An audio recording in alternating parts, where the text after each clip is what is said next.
Opa, meu nome é Federico e esse é o canal A Mão do Rei. E meu objetivo aqui, como sempre, é te apresentar alguma coisa que eu aprendi lendo. Bora começar?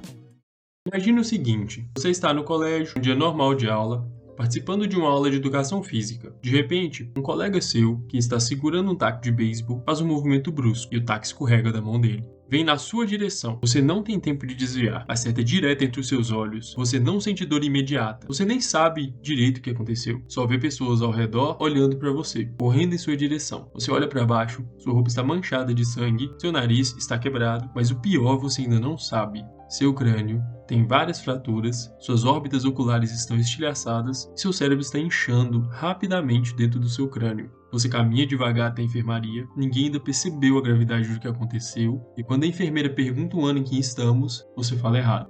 Quando ela pergunta quem é o presidente, você fala errado.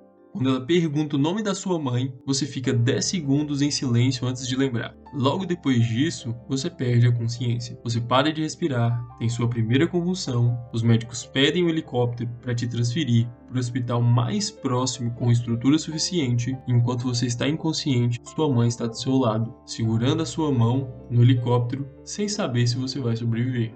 Quando pousam no hospital, tem quase 20 médicos esperando no heliponto. Mas 2 convulsões depois te colocam em coma induzido. E aí vem um detalhe mais pesado: seus pais já conheciam aquele hospital. 10 anos antes, eles tinham entrado pelo mesmo prédio quando sua irmã, com apenas 3 anos, foi diagnosticada com leucemia.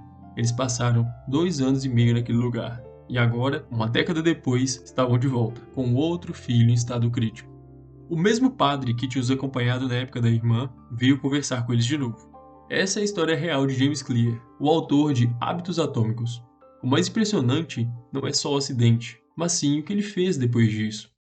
James Clear sobreviveu, mas a recuperação foi longa e difícil. Meses de fisioterapia, dores, limitações, angústia e tudo mais. Mas no meio disso tudo, veio uma notícia que para ele foi quase tão pesada quanto o acidente. Para o jovem jogador e sonhador, ele foi cortado do time de beisebol da escola.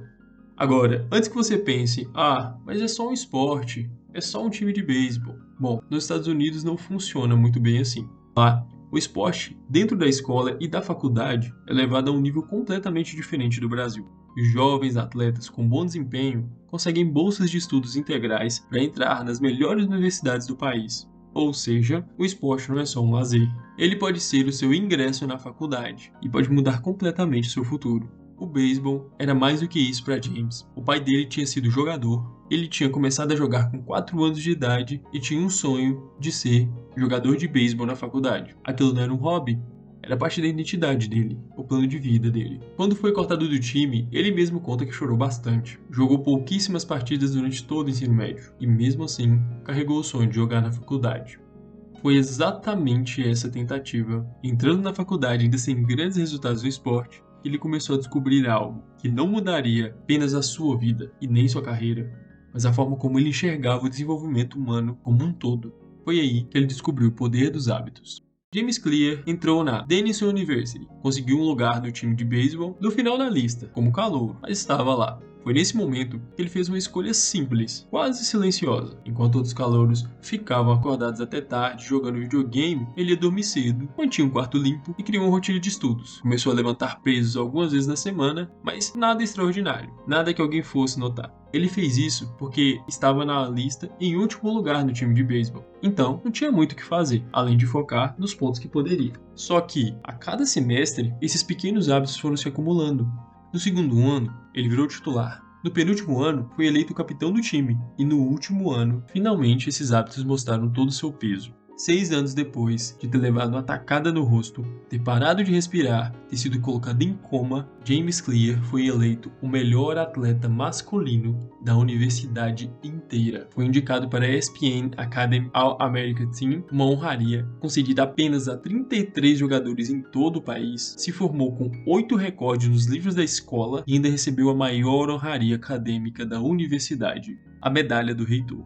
Esporte e academia, ao mesmo tempo no mais alto nível. Bom, ele disse que não chegou a jogar profissionalmente, mas conseguiu algo que ele considera muito mais raro. Ele atingiu todo o seu potencial, talvez mais importante que um título profissional. Porque, pense bem, Aquele acidente destruiu o plano que ele tinha para a vida, tirou anos do beisebol, colocou ele em coma e no fim foi exatamente por causa daquilo que ele descobriu algo que não só transformou a vida dele, mas que hoje transforma a vida de milhões de pessoas no mundo inteiro. Às vezes, esse desvio foi o caminho.